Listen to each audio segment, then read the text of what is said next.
Are wild caught fish bad in the aquarium hobby? I'm gonna tell you no, because in my opinion, that's the only thing that's gonna save these guys.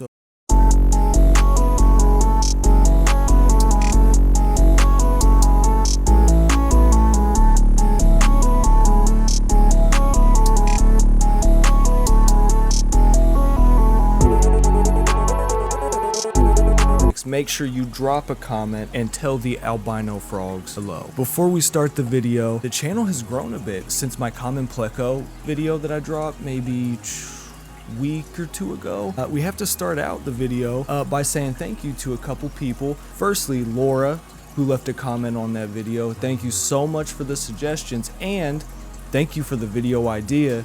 Be looking for the 75-gallon tour. As you notice, we're not by the 75-gallon right now. This is my 55-gallon frog aquarium. I've got some albino African clawed frogs, and then I've got some of the wild type African clawed frogs with the more greenish patterns on it. But can we just take a minute to admire this beautiful Amazon sword? This was actually in my CO2 tank for a while before my CO2 machine gave out. I was actually going to do a video on that, but it didn't even make it through the trial phase, so maybe we'll go for another one. But yeah, beautiful plants. Got some Anubias in there. I wanted to make it a lot more heavier planted because, as you can see, the frogs like to perch. And then I have a couple comets in here. There's two comets. He's about double the size though as her. And then we have the parrotfish right here. This is an American cichlid. We got something really important to get into today. Now, it's about wild caught fish. Is it ethical? Are you a bad person?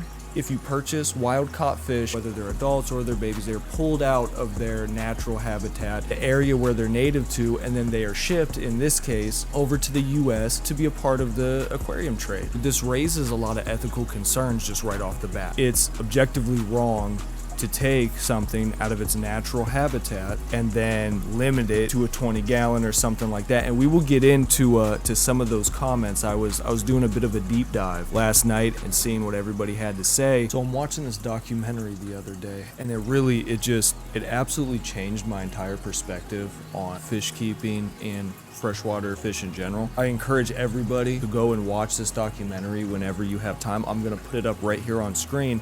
It's Into the Amazon, Discovering New Fish Species. Full documentary. It's definitely worth the watch. You know, this is such a impactful documentary, and it just absolutely blew my mind and changed the way that I think about these guys. So it's a film crew. They link up with this older gentleman named Heiko. This guy is in his 70s and he is still exploring the Amazon rainforest. This man is responsible for finding almost 8,000 new species of freshwater fish. If you've even kept an aquarium in your lifetime, it's very likely that you have had a fish that he is responsible for discovering. I'm gonna play the intro right now just so you guys can see a little bit of what it's about. In this video, I'm traveling to the Amazon jungle to search for undiscovered species of fish that we can potentially introduce to the aquarium hobby. The expedition will start in Colombia, guided by Heiko Blair, a world-famous researcher who has discovered thousands of fish across the planet. If you own or have ever kept an aquarium, there's a strong chance you've kept one of the fish that Heiko originally found. We will follow his lead, venturing deep into the jungle for days, maybe weeks at a time, into undeniably some of the most remote places in the world. We will travel by plane, bus, boat, and on foot, encountering indigenous people and experiencing things about the Amazon jungle that I wondered if were true. So how does this relate? Well, if we're going to talk about, is it ethical to take a fish out of its native environment and then ship it to another country and then keep it in an aquarium, I think that there's another conversation that we have to have first. So I think we need to talk about what we have done to the planet. What do you say to people who think that you shouldn't take a fish out of nature, that a fish shouldn't be kept in an aquarium?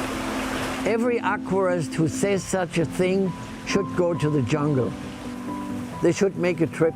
I don't care where, if in Africa or South America, in Central America, or in Asian countries. You should go and see what's happening in nature. Aquí no hay peces. Destruyeron todo. O que tenía aquí una vez está muerto. Today, the only way to protect a fish is the same way as how to protect any animal on this planet, Any animal in zoo has a future. In nature, not anymore. Not at all. All dead. There's not a single fish in this creek. And this happens the same all over the planet. People don't care. They only care about their cattle. Naturally, that's where they make their money. But the water, which is the most precious and most important thing we have on this planet, it's of no importance. 2.3% of Earth's water is fresh water. 75% of the Earth is salt water, yet we find just as many new species a year in freshwater as we do in saltwater. So every year we're finding just as many freshwater species as marine species. Why is that? There hasn't been enough research going in to freshwater species. And not to take away any importance from saltwater, but freshwater is a precious resource, and it seems like we haven't put the necessary time and research into actually researching properly what we have. The honest truth is the cattle, they spread fertilizers and they spread poop when they cross through rivers and waterways, and it completely just wipes out riverways. And so that's what we see in the video is farmers, they're not watching where they're taking the cattle. They're just letting the cattle herd all through these waterways, poop in them, and drag fertilizer in, and it's poisoning entire waterways. And so you're just getting poison spread everywhere. These fish are dying. So if we don't take these species, if we don't study them, if we don't collect them and preserve them, then nobody else will. He even said that there are species in the Amazon, there are certain waterways that we've never even explored, and there's species that are extinct that we don't even know about that are extinct.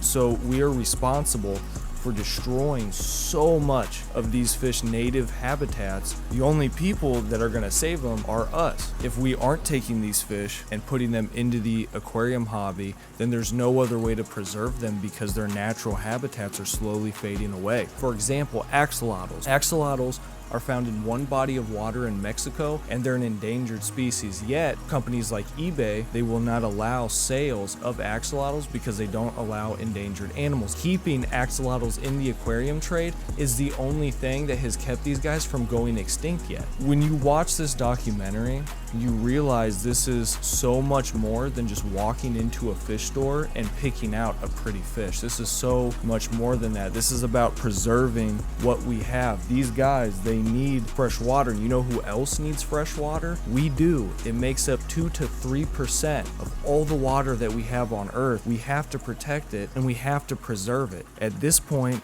it's damage control. We've done irreversible damage to nature and to these guys' environment. All that we can do at this point is damage control, research what we can research, collect what we can, and try to repair the environment before it gets any worse. So I think in a perfect world, before the environment was tainted by humans, maybe it wouldn't be ethical to take these guys out if they lived how nature intended for them to live. But since human interference plays such a large role in many of these guys' habitats, then we have to step in and we have to do something.